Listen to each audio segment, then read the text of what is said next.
For my 31st birthday, my mother-in-law handed me divorce papers. From all of us, she announced at the restaurant, while my husband filmed my reaction for their amusement. I calmly thanked her, signed the papers on the spot, and walked out. What she didn't know is what I had already done. 3 days before my 31st birthday, I walked into my kitchen and found Margaret hunched over the table, a stark figure surrounded by a sea of legal documents. My mother-in-law, in her 60s, usually moved with a careful, almost stiff grace. But that morning, when the sound of my footsteps on the hardwood floor made her look up, she moved with a surprising, almost predatory speed. Her eyes, usually veiled with polite disapproval, held a flicker of something I'd never seen before: satisfaction. Not just a smirk, but a deep, chilling contentment. In a swift motion, she gathered the papers into a neat pile and slipped them into a bright, festive birthday envelope. Pale pink with silver lettering, "Happy Birthday" in elegant script, little butterflies dancing around the edges. It looked expensive, innocent, and completely out of character for Margaret. "Just some family paperwork," she said, her voice artificially sweet. It was a word she'd never used with me before, usually preferring David's wife or simply she. The endearment felt wrong, a test of a new, unsettling facade. I stood there, coffee mug in hand, my mind racing. Property documents? Insurance papers David needed to sign? The envelope, so beautiful and meticulously chosen, suggested a thoughtful gesture, a rare olive branch from a woman who rarely extended anything but judgment. "I picked this one specifically for you," she said, her fingers tracing the edges of the envelope, her gaze fixed on me, watching, waiting for a reaction.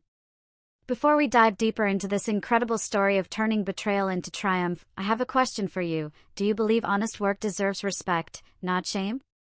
If your answer is a resounding yes, then please hit subscribe right now. Your support helps us share more stories of women who refuse to stay down, who find their power even when others try to strip it away. Now, let's see how Margaret's cruelty backfired completely. ****, I poured my coffee, trying to appear casual, to bridge the awkward silence.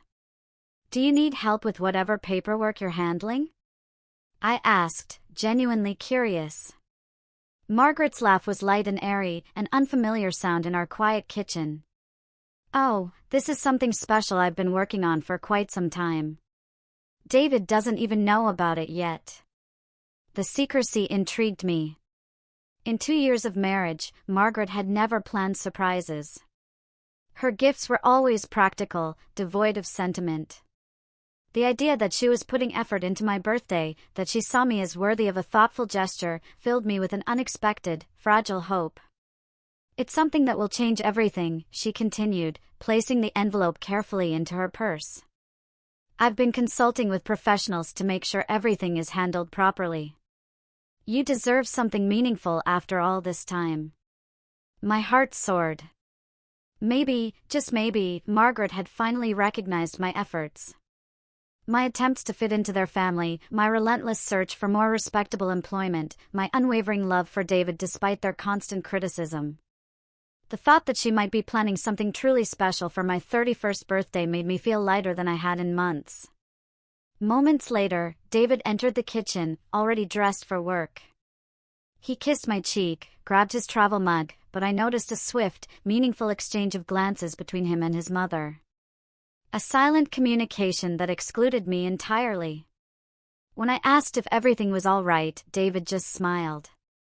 "We're planning something special for your birthday," he echoed, his eyes holding a secret I was desperate to unravel. The rest of that week, Margaret's behavior became increasingly, disturbingly pleasant. She called twice to confirm my schedule, making sure I'd be available for dinner on my birthday. She even suggested we celebrate at Romano's, my workplace. This shocked me. Margaret had always made excuses to avoid my restaurant, her disdain for my service industry job a constant, unspoken jab. "I think it would be meaningful to celebrate where you work," she explained during one phone call. "It's important that we acknowledge all aspects of your life." The words were caring, but her tone was a carefully constructed facade. Margaret didn't speak in sentimental language. This sudden change felt calculated, a performance. Emma, David's sister, joined the act. She'd smile mysteriously whenever Margaret mentioned the birthday plans, volunteering to help with arrangements, something she never did for family events involving me. Her enthusiasm felt suspicious, but I pushed down my doubts, clinging to the hope of their acceptance. David's excitement grew throughout the week. He constantly checked his phone, responding to texts with satisfied grins. When I tried to peek, he'd playfully angle the screen away. "Surprise business," he'd say, and I, in my naive hope, interpreted his secrecy as loving, not threatening. The night before my birthday, Margaret called one last time. "Wear something nice," she advised, "but nothing too formal. You'll want to be comfortable for what we have planned."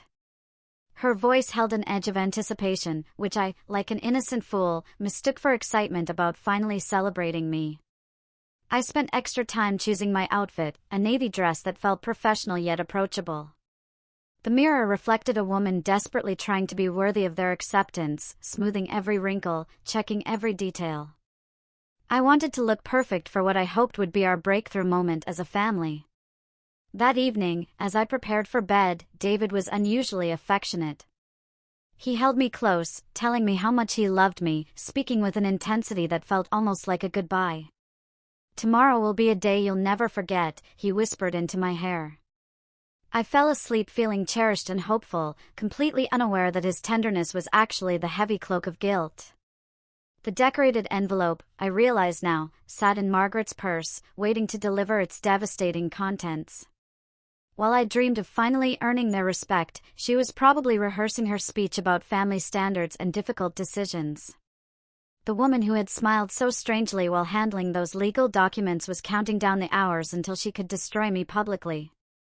I woke up on my 31st birthday believing it would mark my acceptance into David's family.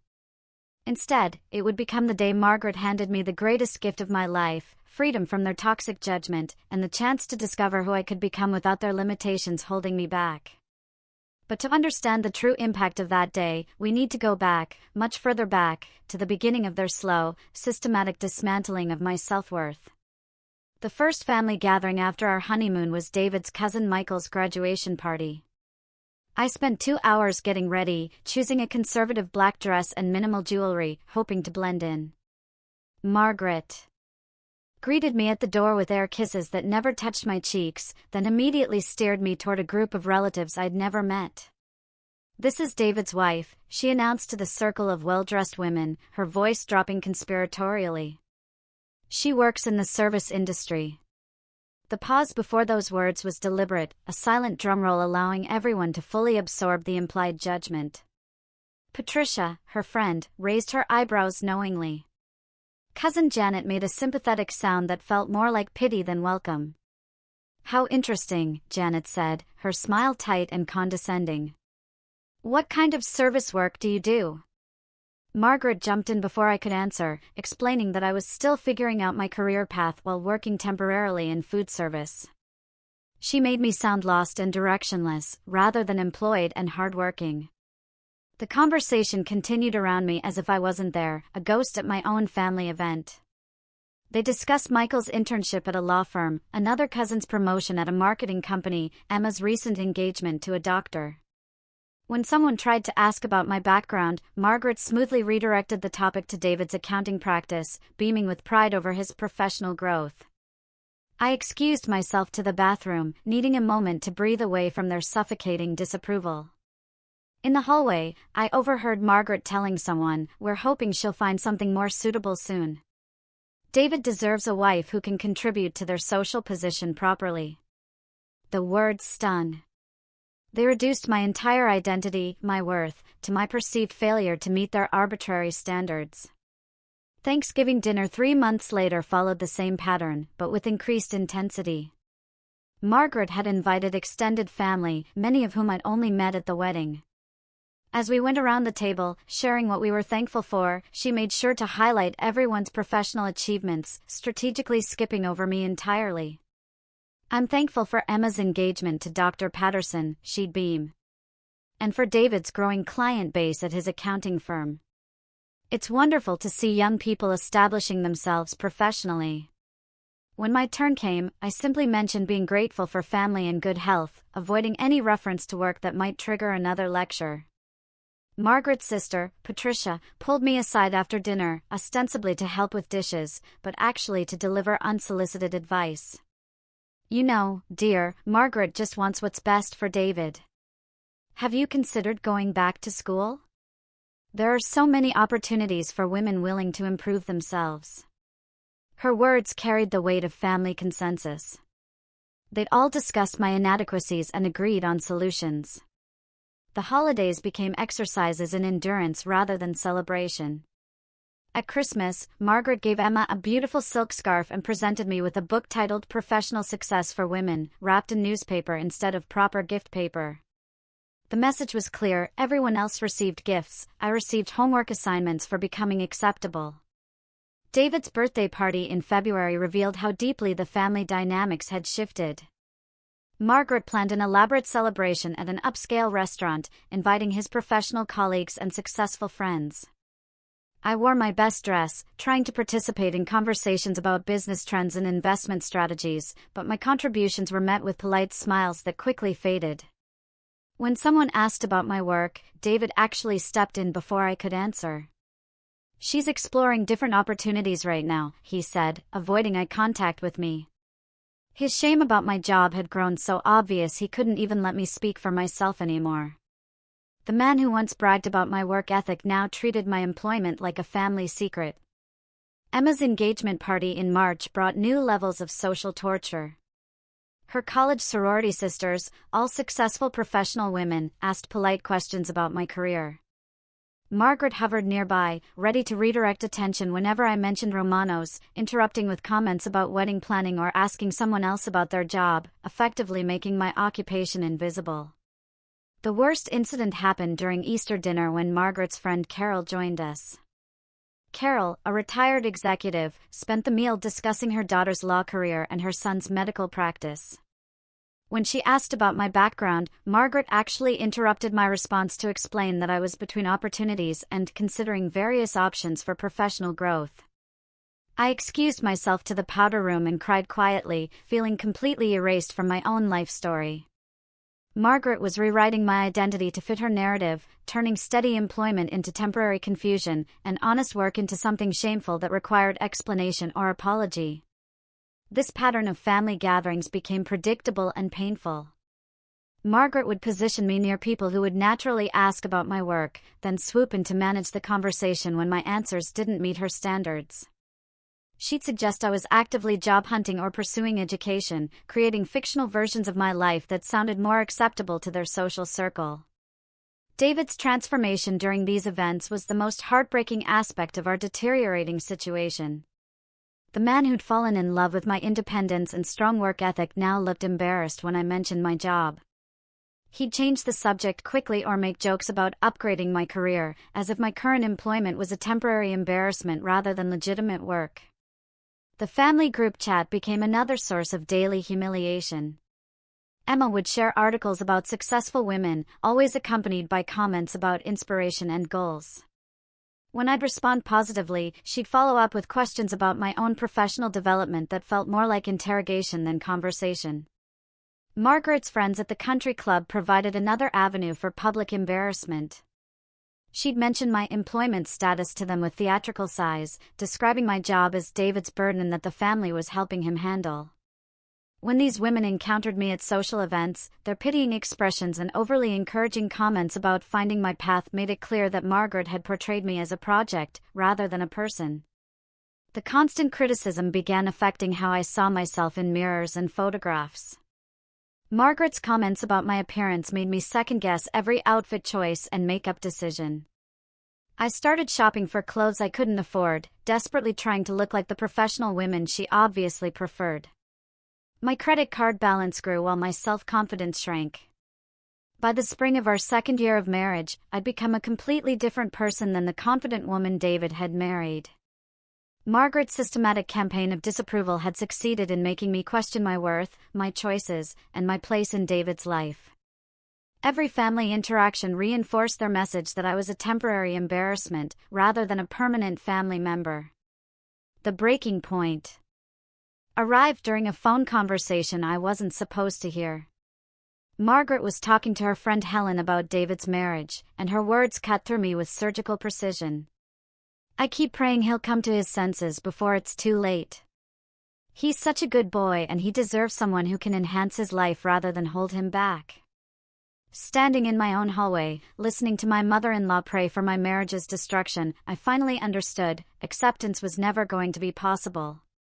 Margaret didn't just disapprove of my job. She disapproved of my existence in David's life. The battle I'd been fighting was rigged from the beginning, designed to wear me down until I either transformed completely or disappeared entirely. The morning after hearing Margaret's devastating phone conversation, I sat at my laptop with renewed, desperate determination. If she was praying for David to leave me, I'd prove her wrong by becoming the professional woman she claimed he deserved. The job search websites glowed on my screen as I created profiles on LinkedIn, Indeed, Monster, and smaller local employment sites. My resume looked pathetic, spread across one page: 3 years at Romano's restaurant, a high school diploma, and scattered customer service experience. I stared at the blank sections where college degrees and professional accomplishments should have been, feeling Margaret's voice echo in my head about real qualifications and proper preparation. I rewrote my job descriptions 5 times, trying to make serving tables sound like executive experience. Managed multiple client relationships simultaneously while maintaining high satisfaction ratings. Coordinated complex service delivery under time-sensitive conditions. The words felt fake and inflated, but online articles promised that strategic language could bridge experience gaps. Cover letters became my obsession. I'd wake up early to write personalized messages for administrative assistant, customer service, and entry-level office jobs across 3 counties. Each letter took an hour to craft, explaining how my restaurant background had prepared me for professional challenges, highlighting my reliability, communication skills, and ability to work under pressure. The first rejection email arrived within hours: "Thank you for your interest, but we're seeking candidates with medical office experience." The second came from an insurance company: "We require applicants with college-level education for this role." By the end of the first week, my inbox overflowed with polite dismissals that all said the same thing: I wasn't qualified for anything beyond my current situation. David found me crying over my laptop one evening. "Maybe you're aiming too high, too fast," he suggested, rubbing my shoulders. "There's nothing wrong with starting smaller and working your way up." His words were meant to comfort, but they echoed his mother's constant message that I should lower my expectations rather than raise my qualifications. The interview at Henderson Insurance Company became my first real-world lesson in professional humiliation. The office building intimidated me. Women in sharp suits clicked across marble floors, carrying leather briefcases. I felt underdressed despite wearing my best outfit. Mrs. Henderson, the hiring manager, looked at my resume for exactly 30 seconds before setting it aside. "Your background is quite limited for this position," she said, not bothering to hide her disappointment. "We typically hire candidates with insurance experience or business degrees. What made you think you'd be qualified for account management?"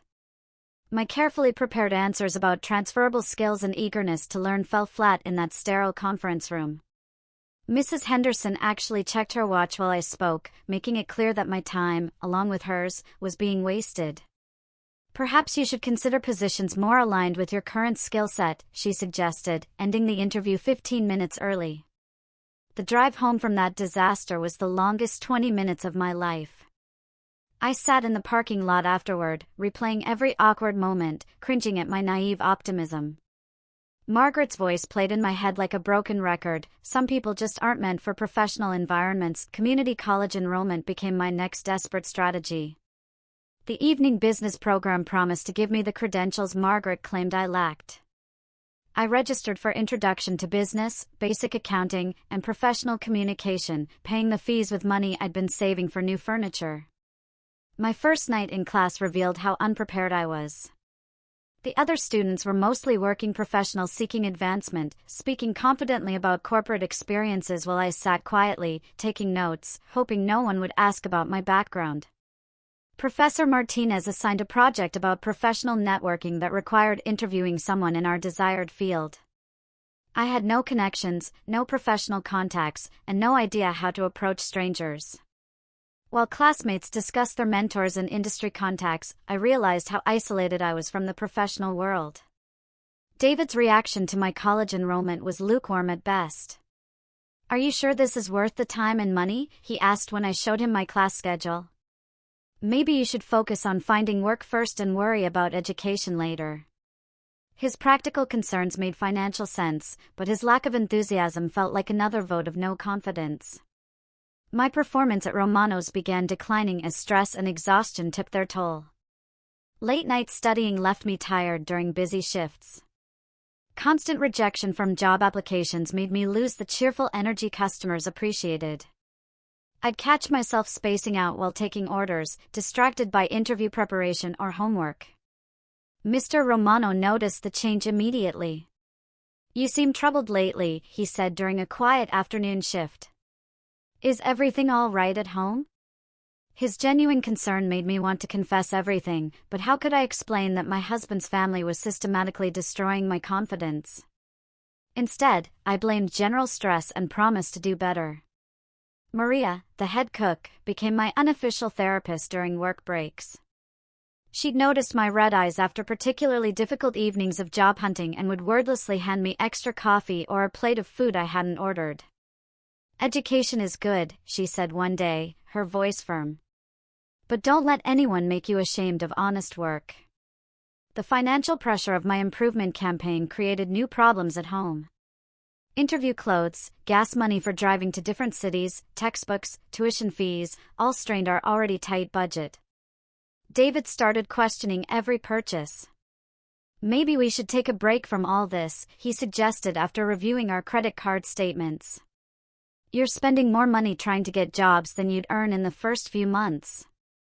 His practical observation felt like abandonment when I desperately needed his support for this uphill battle. The community college library became my refuge from both family criticism and financial stress. I'd sit in quiet corners, surrounded by business textbooks, trying to absorb knowledge that might make me worthy of professional consideration. My grades were excellent, proving I had the intelligence Margaret claimed I lacked. Professor Martinez praised my written assignments. For 3 hours each week, I felt valued and capable, but those feelings evaporated the moment I returned home. The spring semester brought advanced business communication and my first presentation assignment.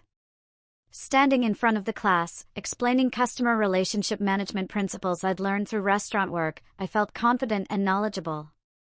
My classmates asked thoughtful questions, genuinely interested in my practical experience.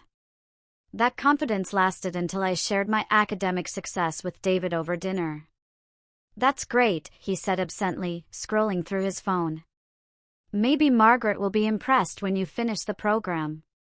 His response reduced my achievement to ammunition in the ongoing war for his mother's approval, rather than recognizing my personal growth. The semester ended with strong grades and renewed hope, but job applications continued yielding the same rejections: insufficient experience, looking for candidates with degree completion, position requires corporate background. Each email reinforced the message that education alone wouldn't bridge the gap between my current reality and their expectations. Margaret's reaction to my academic progress was predictably dismissive. "Community college is a good start," she said when David mentioned my grades. "The real career advancement usually requires proper university education." Even my success became evidence of my continued inadequacy in her relentless campaign to prove I wasn't good enough for her son. Summer arrived with my determination intact. Despite Margaret's dismissive comments about community college, I created spreadsheets to track my job applications, color-coding them by status: green for submitted, yellow for pending, red for rejections. Within 3 weeks, my screen was overwhelmed with red cells, each one representing another door that had slammed shut. The rejection from Pinnacle Marketing came with particular sting. I'd driven 45 minutes for an interview, wearing a blazer I'd bought specifically for the occasion. The woman glanced at my resume, asked 2 questions about my restaurant experience, then spent the remaining 10 minutes explaining why they needed someone with a traditional business background. Your customer service skills are admirable, she said with practiced politeness, but this position requires strategic thinking and analytical capabilities that come from corporate experience. She might as well have told me that waitresses couldn't think properly. The folder of rejection letters grew thick enough to require a rubber band. Each form response was slightly different but carried the same message: insufficient qualifications, lack of relevant experience, not the right fit. I started recognizing the phrases that meant no before reading entire emails. While your background is interesting, meant rejection. We've decided to pursue other candidates, meant failure. Some companies never responded at all, leaving me to check my email obsessively for weeks before accepting the silence as answer enough. Those non-responses felt worse than direct rejections because they suggested my application wasn't even worth acknowledging. Margaret's weekly phone calls became sessions of barely concealed gloating. "How's the job search going, dear?" she'd ask with false sweetness. When I admitted to another week without responses, she'd make sympathetic sounds that felt more like celebration. "These things take patience," she'd say. "Not everyone is cut out for certain types of work." The interview at Westfield Insurance was the most humiliating experience of my entire search. The receptionist made me wait in the lobby for 2 hours, claiming the hiring manager was running behind. Other candidates came and went while I sat there, trying to look professional despite growing anxiety. When Mr. Westfield finally called me into his office, he seemed surprised to see me. "Oh, right, the restaurant girl," he said, shuffling papers on his desk. "Let's see what we have here." He asked me to complete a computer skills assessment that involved spreadsheet functions I'd never seen before. My confusion was obvious, and his impatience grew with each question I couldn't answer. "This position requires technical competency," he explained, not unkindly, but firmly. "Perhaps you should consider roles that better match your current skill level." The suggestion that I should stay in my lane felt like Margaret speaking through a stranger's mouth. David started noticing my defeated returns from interviews. "How did it go today?" he'd ask when I came home with slumped shoulders and tired eyes. I began editing my stories, removing the most humiliating details to preserve what remained of his respect for me. When the hiring manager at Thompson Real Estate laughed at my salary expectations, I told David the interview went pretty well instead. The community college campus became my sanctuary during evening classes. Professor Martinez treated me with the respect that employers denied. My classmates, mostly working adults, didn't judge my restaurant background. Business communication class taught me to analyze my failures objectively. My presentations earned high marks, and Professor Martinez often used my customer service examples to illustrate theoretical concepts. "Your practical experience provides valuable perspective," she told the class, making me feel knowledgeable instead of inadequate for the first time in months. But academic success didn't translate to employment opportunities. The rejection from Coastal Bank arrived the same week I received an A on my midterm exam. "While your educational efforts are commendable, we require candidates with banking experience for this entry-level position." The irony was crushing. Even entry-level jobs demanded experience I couldn't get without being hired first. Romano's restaurant provided the only stability in my increasingly chaotic world. Mr. Romano noticed my distraction during busy shifts and pulled me aside. "You've been different lately," he observed, genuine concern in his weathered face. "Is everything all right at home?" I couldn't explain. Instead, I blamed general stress. Mr. Romano wasn't convinced, but he respected my privacy, quietly giving me easier sections and additional break time. Maria became my unexpected source of emotional support. She'd worked at Romano's for 15 years, supporting 3 children as a single mother. "They tried to make you think you're not good enough," Maria said one evening. "But look around here. You handle 6 tables during rush hour, remember every order, and keep customers happy even when they're difficult.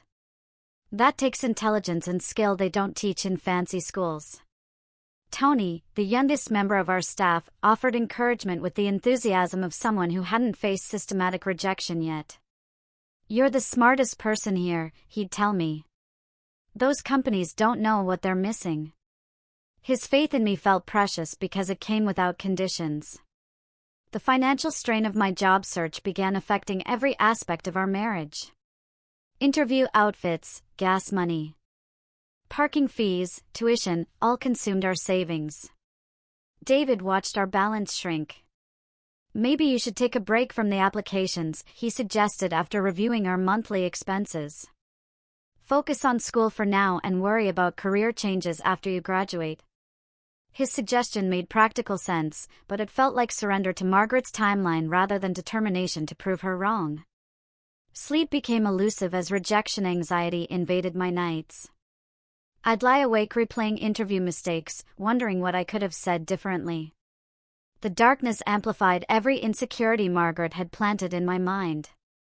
My appetite disappeared. Food became fuel, not pleasure. I lost weight without trying. Margaret noticed during our monthly family dinner, commenting that I looked drawn and tired lately with false concern that felt more like satisfaction. Even my physical appearance became evidence of my failure to handle professional challenges. The stack of rejection letters grew so thick that I had to move them to a larger folder. Each response represented hours of preparation, hope, and eventual disappointment. By autumn, I'd applied to 47 different positions across 4 counties. The rejections had become routine, but they still stung with fresh intensity each time. Margaret's prediction about my limitations seemed to be proving accurate, and the professional world appeared determined to keep me exactly where I was, serving tables, dreaming of an acceptance I'd never achieve. Monday afternoon found me at the kitchen table, surrounded by the remnants of another failed week. 47 rejections. Margaret's latest dismissive comment about community college. David's growing impatience with our expenses. I was questioning everything. The laundry basket sat beside me, filled with clothes that represented my shrinking world, work uniforms, interview outfits that had brought no success, casual wear for staying home between disappointments. My phone buzzed with an unknown number while I folded David's work shirts. Telemarketer calls had become so frequent I usually ignored unfamiliar numbers, but something made me swipe to answer. Maybe I was hoping for a miracle. Or maybe I was just tired of feeling disconnected. Hello. Is this Jennifer? The woman's voice was professional but warm, speaking my name like it mattered. This is Jessica Martinez from Grand Plaza Hotel's Human Resources Department. I hope I'm not calling at a bad time. My heart stopped completely. Grand Plaza Hotel. I remembered submitting that application during a particularly desperate evening 6 months ago, when winter rejection letters had piled up faster than snow. It had been one of dozens, cast into the void of online job boards with little hope. We received your application for our guest services coordinator position, Jessica continued, and I was wondering if you're still interested in discussing opportunities with our team. Her words sounded impossible after months of silence. Someone was actually calling me about a job. Treating my application like it had value. I set down the shirt I'd been folding, my hands trembling slightly as I reached for a pen and paper. Yes, absolutely, I managed, trying to keep my voice steady. I'm very interested in learning more. Jessica's laugh was genuine and encouraging. Wonderful. I have to tell you, your restaurant experience really caught our attention. We found that candidates with your background often excel in hospitality because you understand customer service from the ground up. Her words were revolutionary.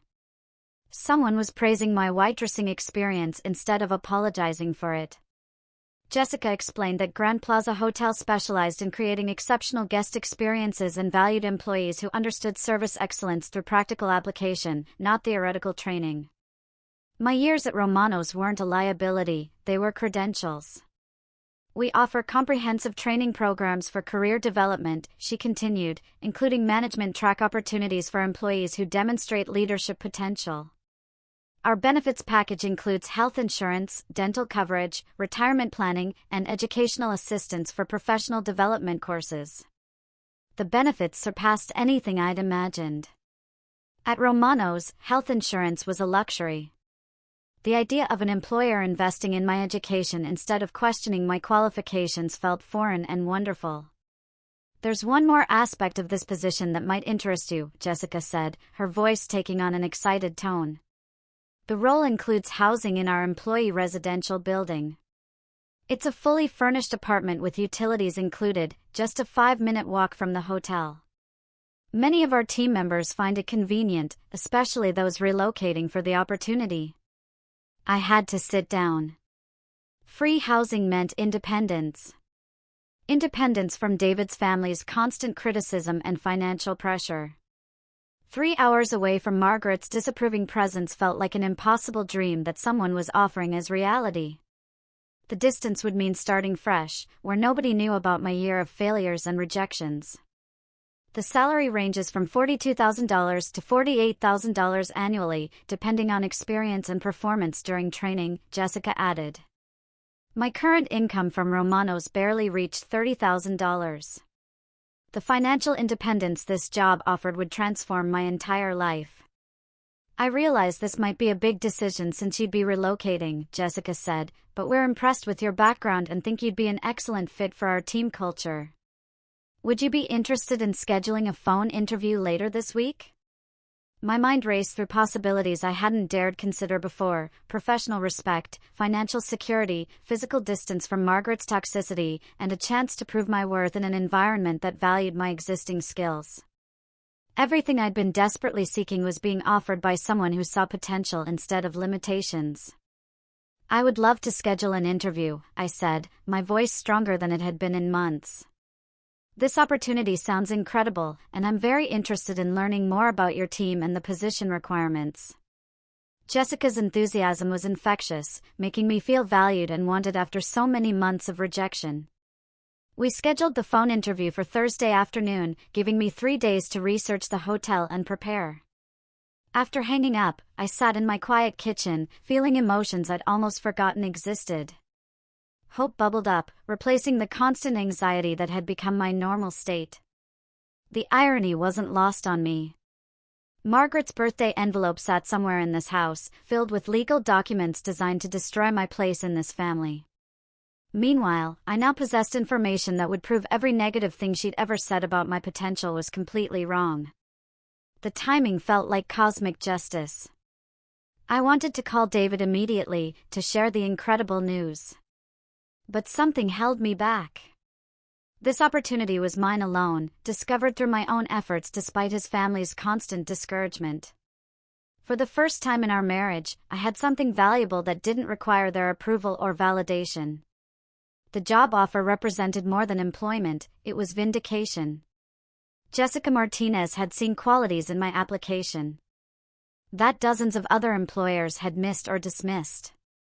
Someone finally recognized that my restaurant experience demonstrated valuable skills, rather than professional inadequacy. I decided to keep the news secret until my birthday celebration. Margaret had spent 2 years trying to prove I wasn't good enough for David or their family standards. Now I could reveal that not only was I good enough, but I was moving beyond their limited vision of my potential. The decorated envelope she prepared would pale in comparison to the real gift I'd be sharing, evidence that their judgment had been wrong all along.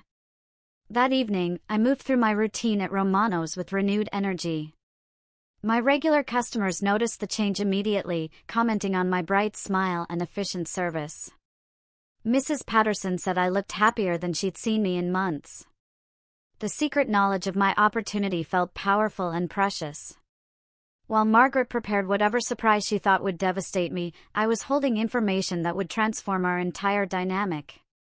For once, I would be the one with shocking news to share. 3 days stretched ahead before my birthday celebration, 3 days to savor the knowledge that everything was about to change. Margaret's envelope might contain family paperwork, as she'd claimed, but my future now held possibilities she couldn't imagine or control. Tuesday morning brought my phone interview with Jessica Martinez. I locked myself in our bedroom while David was at work. The conversation exceeded every hope.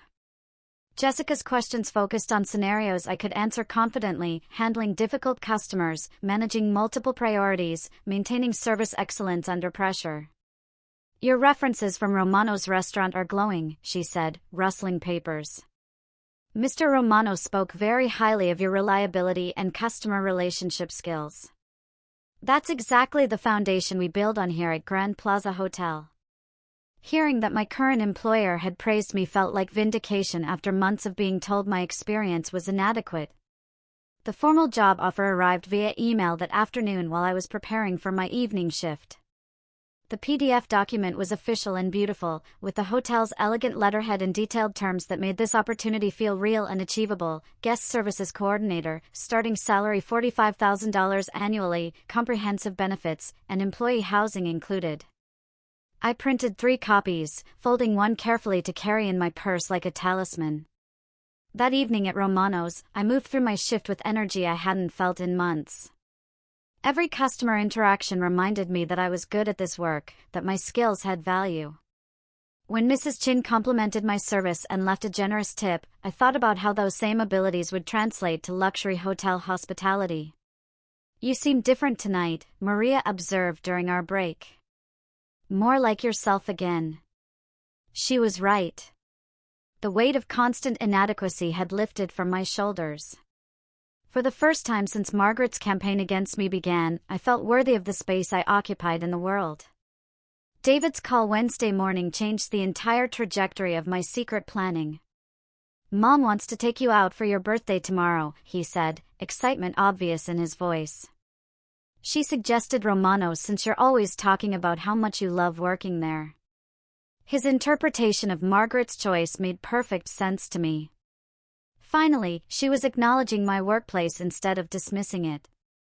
That's wonderful, I said, genuinely touched. I can't believe she wants to celebrate at Romano's. Does this mean she's finally accepting my job? David's pause lasted just long enough to plant seeds of hope that would make tomorrow's revelation even more meaningful. I think she's beginning to understand what makes you happy, he said carefully. She wants this birthday to be special. His words felt like confirmation that the family dynamics were shifting in my favor. Combined with my secret job offer, everything seemed to be aligning for a perfect celebration of new beginnings. Emma's text message that afternoon added to my growing excitement. Can't wait for tomorrow night. This birthday will definitely be memorable. Her enthusiasm seemed genuine for the first time. Maybe David had talked to his family about treating me better. Or perhaps they'd finally recognized my efforts. I spent Wednesday evening planning exactly how I'd reveal my news. The job offer letter sat in my jewelry box, waiting for the perfect moment. I practiced different approaches in the bathroom mirror, trying to find the balance between humility and confidence. I have some exciting news to share, I rehearsed, watching my reflection. 3 days ago, I received a job offer from Grand Plaza Hotel. The words felt powerful and transformative, promising to rewrite the narrative Margaret had created about my professional inadequacy. I imagined her shocked expression, David's proud smile, Emma's grudging respect. Thursday morning shopping became an adventure in self-expression. I chose a navy dress with subtle elegance that would photograph well. The fabric felt expensive against my skin, the cut flattering. I wanted to look like the professional woman I was about to become.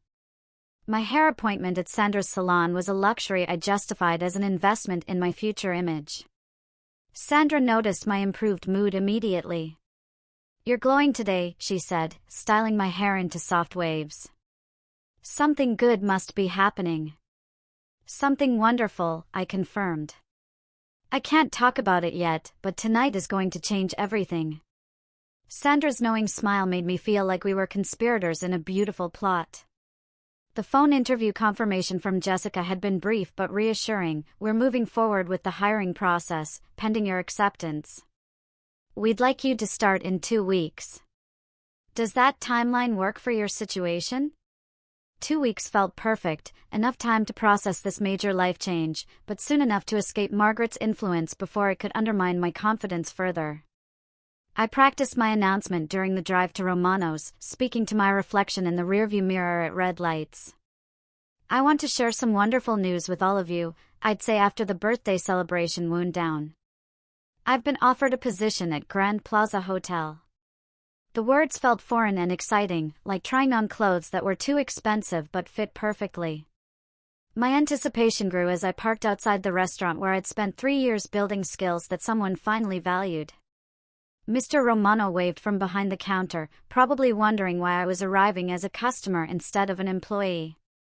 Tonight, I'd be able to tell him about my career advancement while thanking him for the foundation he'd helped me build. The secret job offer had given me armor against Margaret's usual criticism throughout the week. When she'd commented on Tuesday about my dead-end situation, I'd simply smiled and said, "Things are looking up." When she'd mentioned on Wednesday that David needed a wife who could contribute meaningfully to their social position, I'd agreed completely, knowing I was about to exceed her wildest expectations. Emma's social media posts about ambitious women throughout the week had bounced off me harmlessly. Soon she'd see that I'd been ambitious all along. David's excitement about tonight had grown increasingly obvious. He checked his phone constantly, responding to family group texts with satisfied grins. When I'd asked about the birthday plans, he just smiled mysteriously and said, "You'll love what we have prepared." His secretive behavior felt loving and conspiratorial rather than threatening. The jewelry box in our bedroom held my job offer letter like a secret weapon, waiting for deployment. Tonight, that folded document would transform me from Margaret's disappointing daughter-in-law into a professional success story that exceeded their demands. The woman who'd spent a year praying for my failure was about to witness my greatest triumph. Walking toward Romano's entrance for my birthday celebration, I felt lighter than I had since our wedding day. The secret knowledge of my future gave me confidence to face whatever family dynamics awaited inside. Margaret's decorated envelope might contain family paperwork, but my purse held the key to freedom, respect, and vindication of everything I'd endured. The bell above Romano's entrance chimed as I pushed through the familiar glass door, my family following behind me into the warm, welcoming atmosphere I'd called my second home for 3 years. The evening light filtered through checkered curtains, casting golden shadows across tables where I'd served countless meals and built relationships with regular customers who'd become friends. "Jennifer." Mr. Romano's voice boomed across the dining room as he spotted our group. His weathered face broke into the genuine smile I'd grown to treasure during difficult months. He hurried over, wiping his hands on his apron, clearly pleased to see me arriving as a customer. "Mr. Romano, I'd like you to meet my family," I said with a pride that surprised even me. "This is my husband, David, his mother, Margaret, and his sister, Emma." Mr. Romano shook hands warmly with each of them, his enthusiasm infectious. I felt grateful that Margaret would finally see the respect and affection I'd earned in this place. Margaret's smile was polite, but strained as she surveyed the modest dining room with critical eyes. The red vinyl booths, mismatched chairs, and handwritten specials board clearly didn't meet her usual standards, but she was here, making an effort for my birthday, and that felt like progress worth celebrating. "We'll take good care of you tonight," Mr. Romano promised, leading us to the corner booth I'd suggested.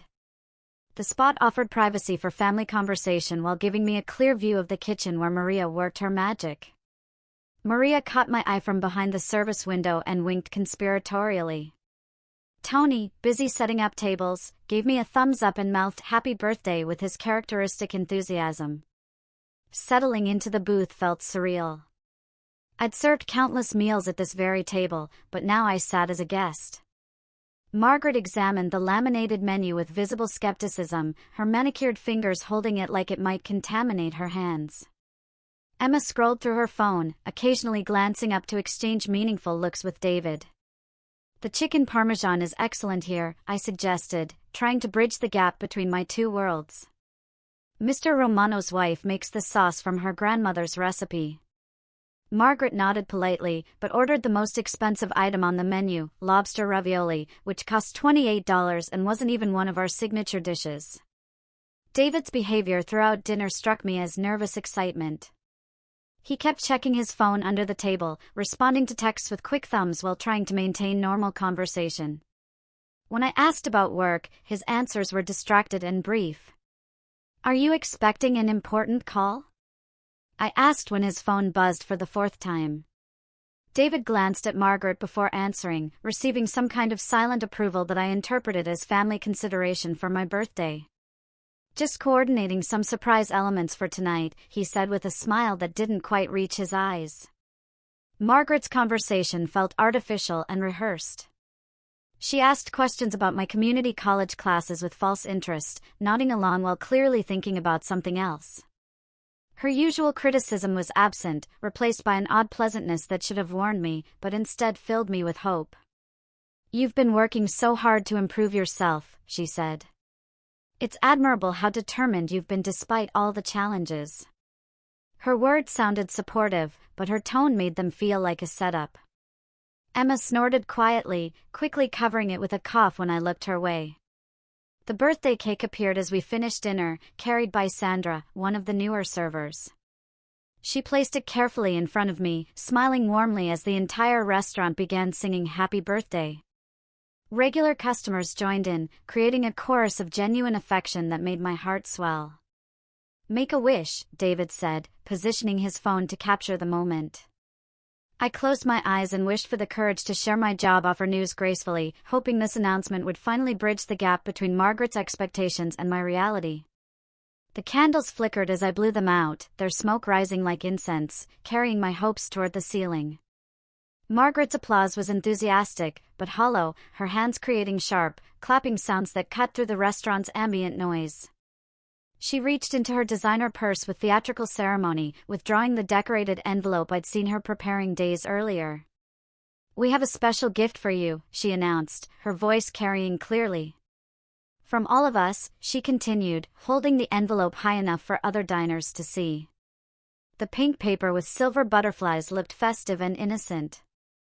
Other customers turned to watch, probably thinking how lucky I was. Emma's phone appeared in her hands, also positioned to record. David adjusted his angle to capture my face. Their coordination was perfect. "Open it," Margaret urged, her eyes bright with anticipation that I mistook for grandmotherly joy. The envelope felt heavier than expected. The paper tore easily, revealing official documents folded neatly inside. Legal letterhead caught my eye first, followed by formal language that took my brain several seconds to process. Petition for dissolution of marriage sat at the top of the first page in bold, imposing letters that seemed to grow larger as I stared at them. My breath caught in my throat as the words registered. Divorce papers. On my birthday. In front of my coworkers and regular customers. The decorated envelope, so innocent, was a weapon designed for maximum destruction of my dignity and sense of belonging. The restaurant buzzed with normal dinner conversation around us, but our corner booth existed in a bubble of tension so thick I could barely breathe. Margaret's satisfied expression confirmed that this wasn't a mistake. This was exactly what she'd planned. David's phone remained steady, still recording my reaction. They wanted to capture this moment of devastation, probably to watch it again later. To share it. My humiliation was their entertainment, carefully orchestrated and professionally documented.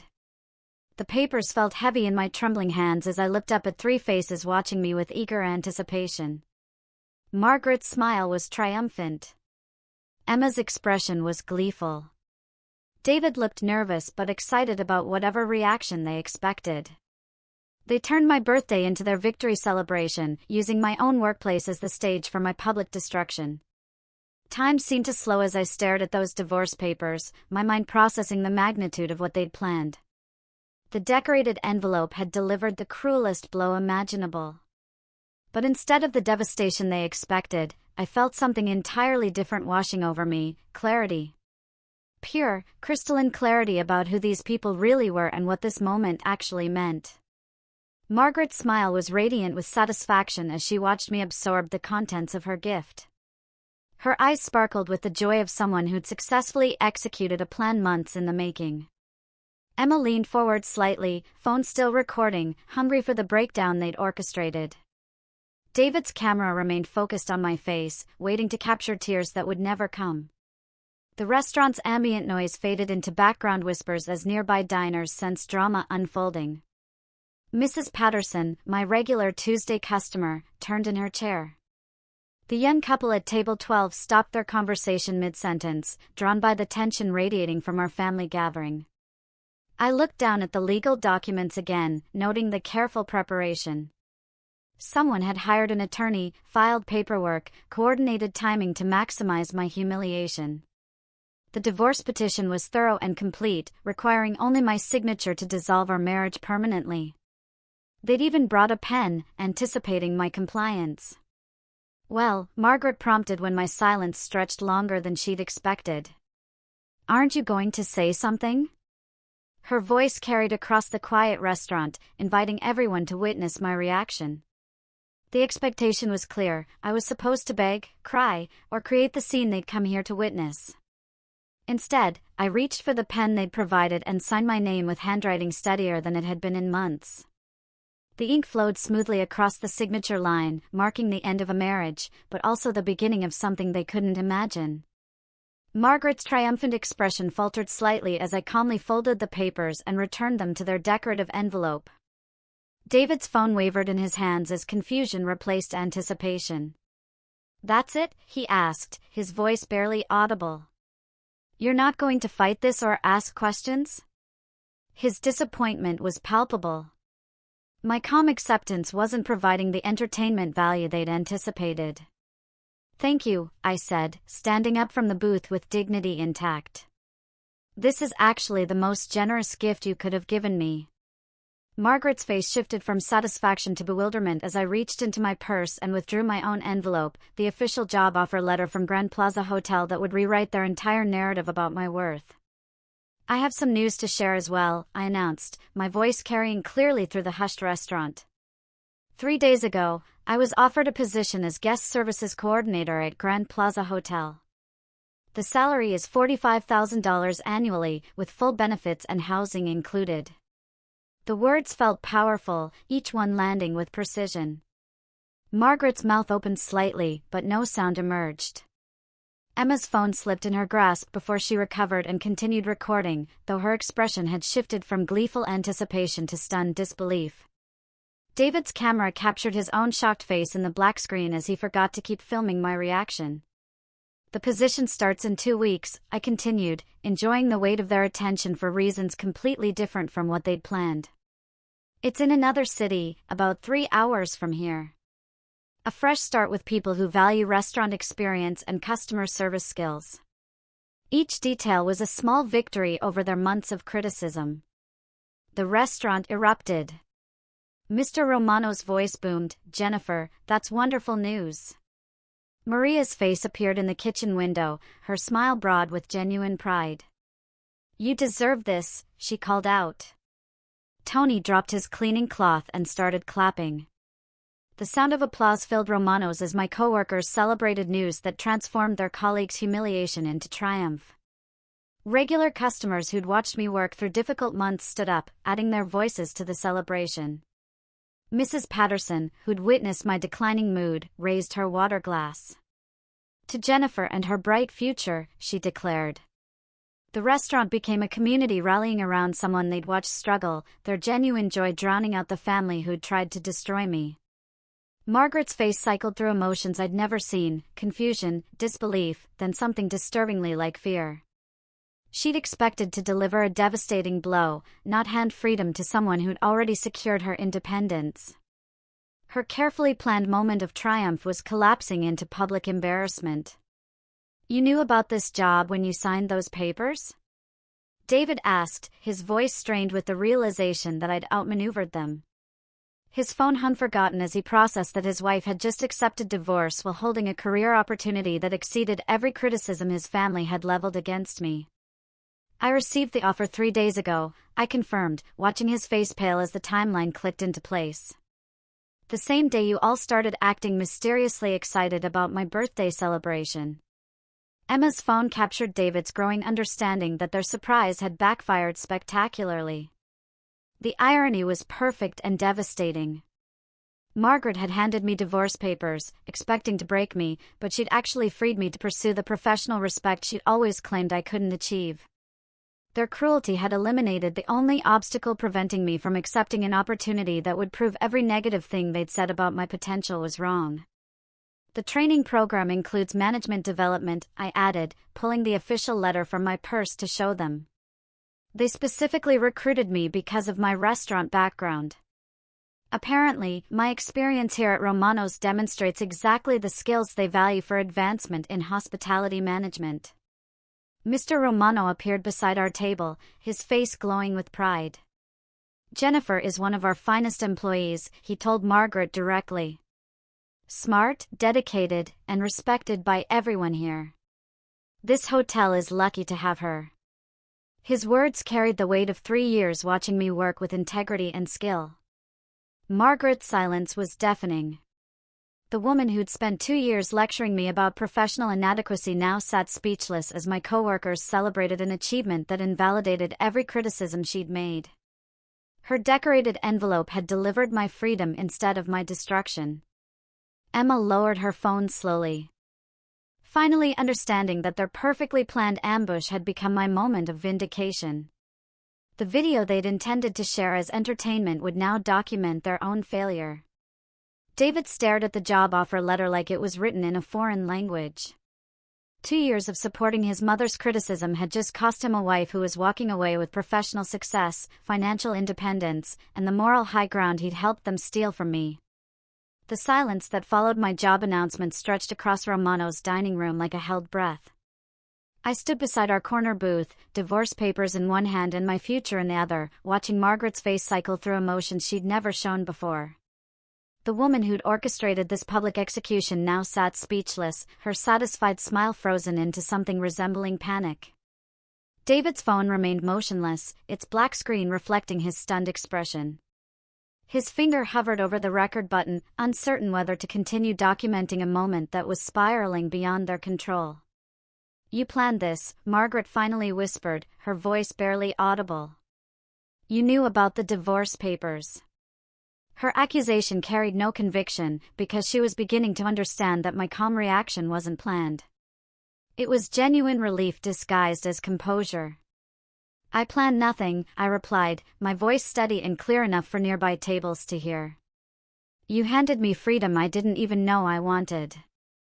3 days ago, while you were preparing those papers, I received validation that everything you've said about my limitations was wrong. The timing was perfect, almost supernatural in its irony. Emma's phone captured her mother's growing realization that their surprise had backfired completely. Margaret had expected tears, pleas for forgiveness, or desperate attempts to salvage our marriage. Instead, she'd handed liberation to someone who was already planning to leave their toxic judgment behind forever. $45,000, I repeated, letting the number sink into their consciousness. Plus benefits, housing, and career advancement opportunities. The management training program starts with my employment. Each detail was a small explosion in their narrative about my professional inadequacy. Mr. Romano reached our table, his weathered hands clasping mine with fatherly pride. Jennifer, this is incredible news, he said loudly enough for the entire restaurant to hear. Grand Plaza Hotel is getting someone special. We're going to miss you terribly, but this opportunity is exactly what you deserve. His words carried the weight of 3 years watching me handle difficult customers, work double shifts, and maintain grace under pressure. Mr. Romano's public endorsement validated my character in front of witnesses who just observed Margaret's cruelty. Maria emerged from the kitchen, flour still dusting her apron. You're going to be amazing, she called out. Show them what Romano's girls can do when given real chances. Her pride felt maternal and protective. Tony appeared beside Maria, his young face beaming. This is the best birthday surprise ever, he declared. You're going to run that whole hotel someday. His enthusiasm was infectious, spreading through the restaurant staff like wildfire. Regular customers began approaching our table, drawn by the celebration. Mrs. Chin squeezed my shoulder gently. Good for you, honey. You always seem too smart for, she paused, glancing at Margaret, for staying in one place forever. The contrast between my supporters and David's family became stark and undeniable. Romano's staff and customers surrounded me with genuine affection and pride. Meanwhile, Margaret, David, and Emma remained frozen at their table, processing how their moment of triumph had transformed into public embarrassment. When do you start? Mr. Romano asked, his question drawing more staff members into our circle.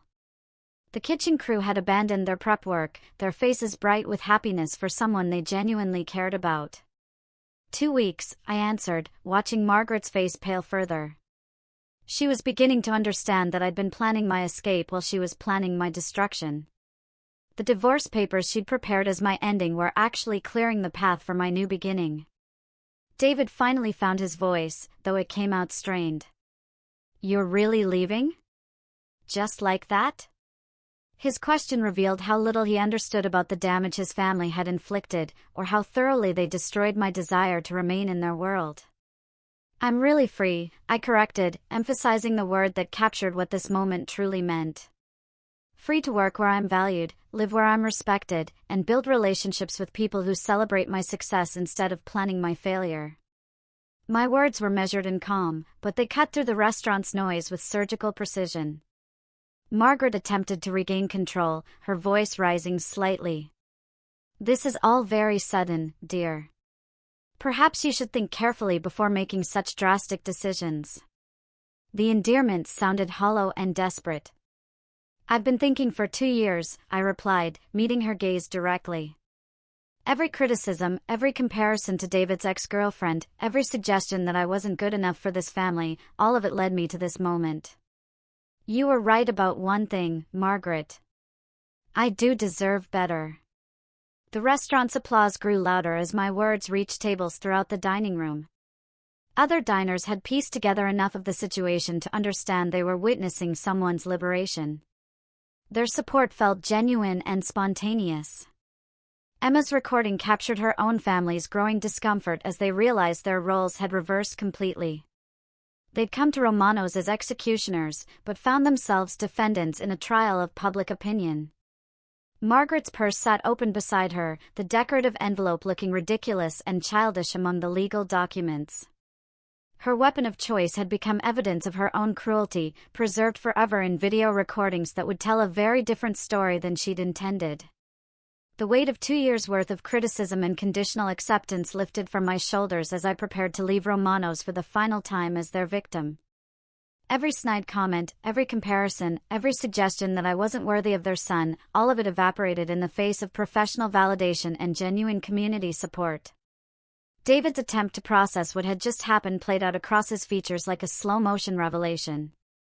His mother's birthday gift had just cost him a wife who was walking away with dignity, success, and freedom he'd helped them take from me. The recording in his hands would forever document his family's cruelty and his own complicity. Margaret sat motionless, her satisfied smile completely erased by the realization that her perfectly planned revenge had become my perfect escape. The decorated envelope beside her purse looked pathetic and impotent, its innocent butterflies mocking the darkness of its intended purpose. I walked out of Romano's restaurant that night, carrying nothing but my purse and my dignity. Leaving behind a family that had just revealed their true nature to an entire room of witnesses. The cool evening air felt cleaner than it had in months, and each step toward my car marked another moment of distance from people who'd never deserved my efforts to earn their approval. The drive home was silent, except for the sound of my phone buzzing with messages I didn't read. David, Margaret, and Emma were probably coordinating damage control, trying to process how their perfectly planned ambush had become my moment of triumph. Their desperate attempts to reach me felt powerless now that I held the key to my own future.